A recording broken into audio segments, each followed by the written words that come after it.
Hello everyone, welcome to the second episode of the Just Get On With It podcast. So today we're going to look at, again, latest news from the last week or so, including this week coming up to be fair, and just including everything we are doing. So before we start, do subscribe. We are halfway to our 100 sub mark, so get on with it. Come on, subscribe, like the content, and let's see what we can do. So, starting it all off, KSI and Logan Paul. Yes, we are talking about Prime. They have signed a multi-year deal with the UFC. We've got it here on my laptop. Prime done over $250 million in sales last year. And they even recently brought out a new flavour as well, the strawberry watermelon. It's quite ridiculous how quick that it's come on the market in terms of, I think it was January, February last year. So you're literally talking about in a year's time how mad it's gone and how popular. It shows that they are as well, because they are the product that they're selling and they're established with Prime.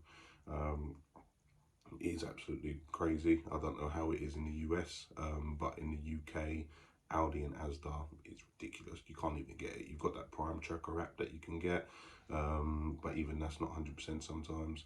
You go, by the time you've seen it, it's gone. It's just gone. I've got a couple of bottles back there, as you can see. I've got the Metamoon one, which is hard to get at the moment, and they've just signed a massive deal with the UFC, as we said, which is absolutely ridiculous for them. They've now got Arsenal as well as the UFC, so it's all happening for them and it's all go, which is, I'm proud for them. I'm happy for them. I think they've got a Super Bowl advertisement as well coming, which is literally just before kickoff, which is going to skyrocket sales even more. Let's just hope that they can keep up with the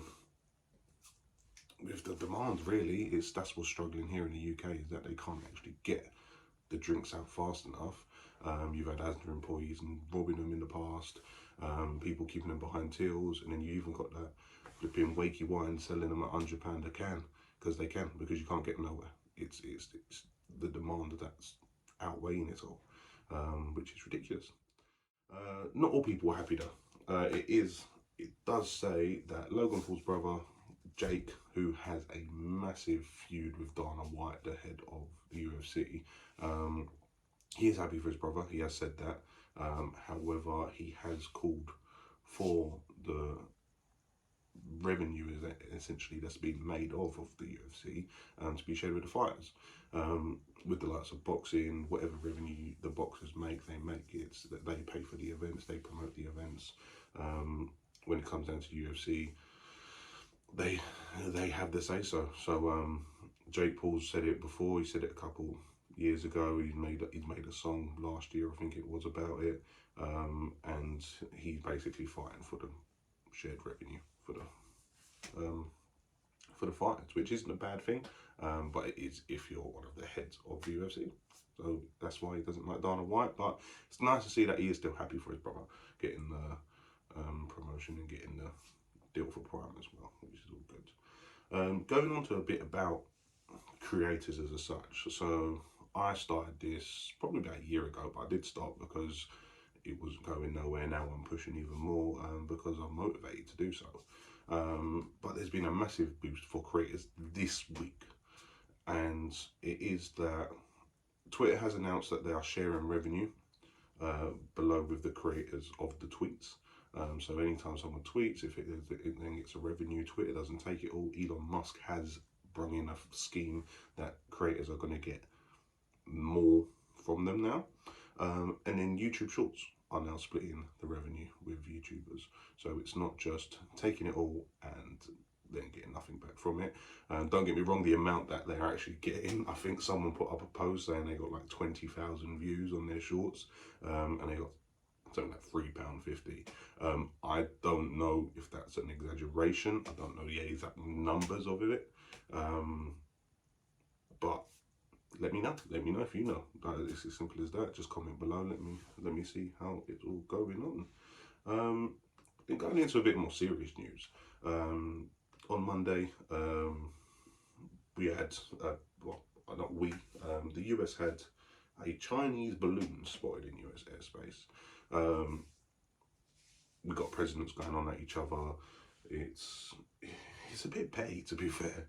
It's we had the last episode talking about sort of like Boris Johnson and Trump being a nutter. Now we've got Biden. Now we've got Biden and Barack Obama being blamed essentially, and then they're hitting back saying, "Well, we've had one. Then they're saying to Trump, you've had 3 when you were president." So it is literally he said, she said at this point. Whether what's true, whether proof's going to come out, I don't know. But as the nature of the podcast is, just get on with it. Do your job. You're the president. Like, people are going to fight for your place. People want it on the new term.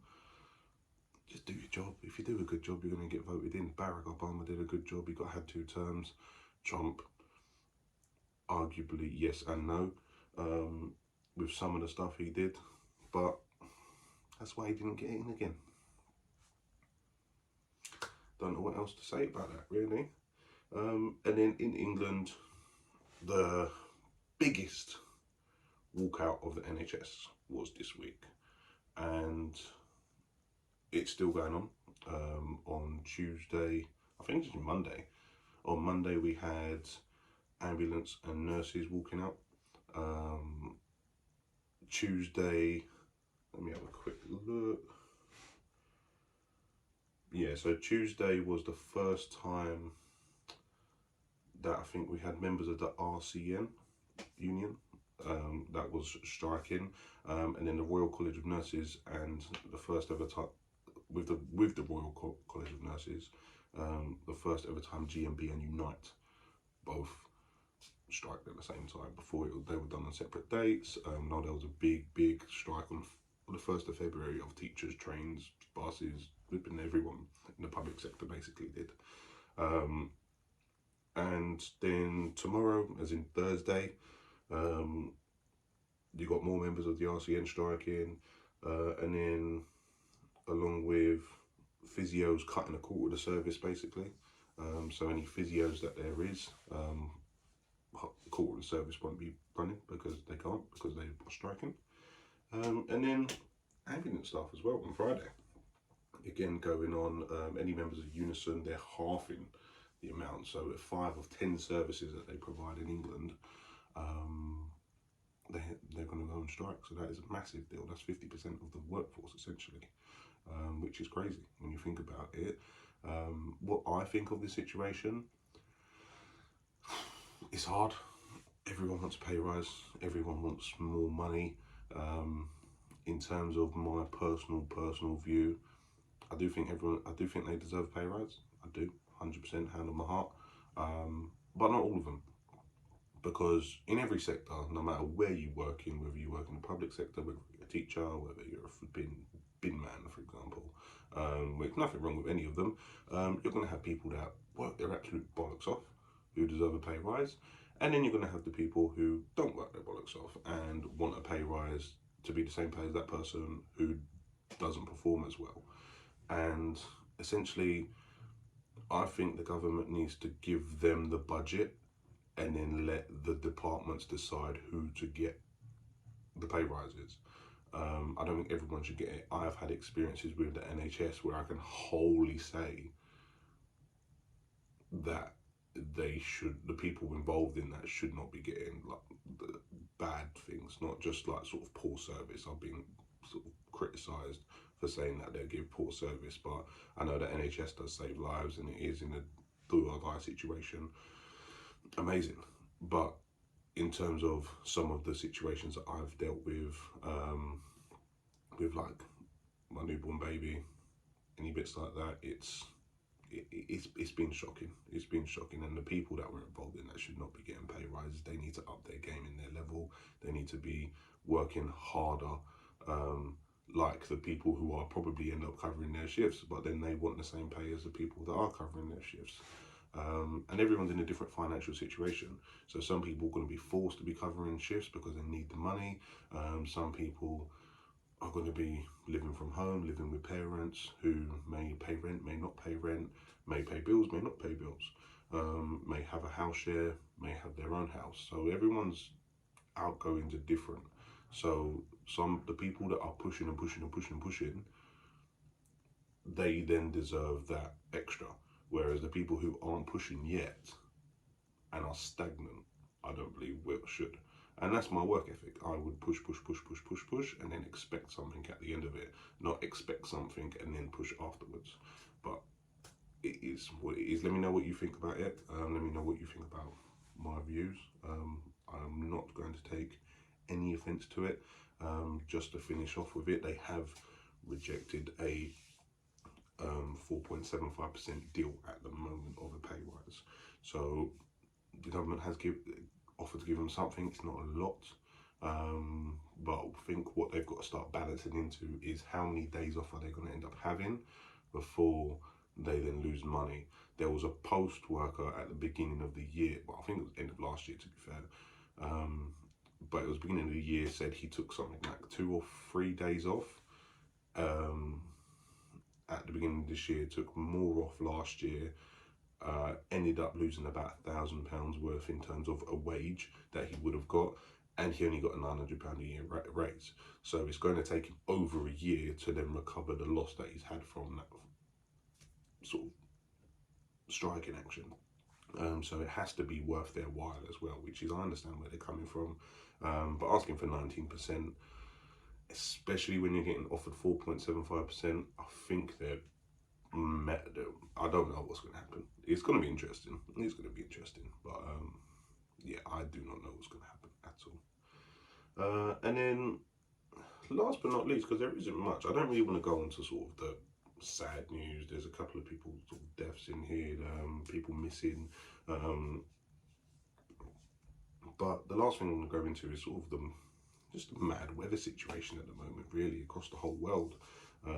England's having flipping snow at times, rain, wind, flipping. It's England. We're wet. We know it's wet. You get what I mean? It's same with Ireland, same with Scotland. It's flipping a rainy nation. But in like when you think of the grand scale of things, like if we go to South America, Chile having wildfires at 40 degrees. I think 23 people have been killed.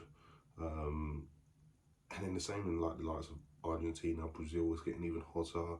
And then even going back sort of to a couple of days ago, on the 4th of Feb, Mount Washington, so we're going up to North America now, dropped to minus 44 degrees. That's cold. Like, that's ridiculously cold. And like people were even putting up videos of how cold it actually is. And I'm going to show you one now. Let me just get it up for you, 1 second. Well, I hope you enjoyed episode 2. Hats off to Logan Paul and KSI, as we said. Wish them all the best going forward. But do subscribe, do like the video. Episode 3 again coming next week, every Wednesday, so do check it out. Like and subscribe, and make sure you're involved in everything that we're doing here. So, speak soon. Bye-bye.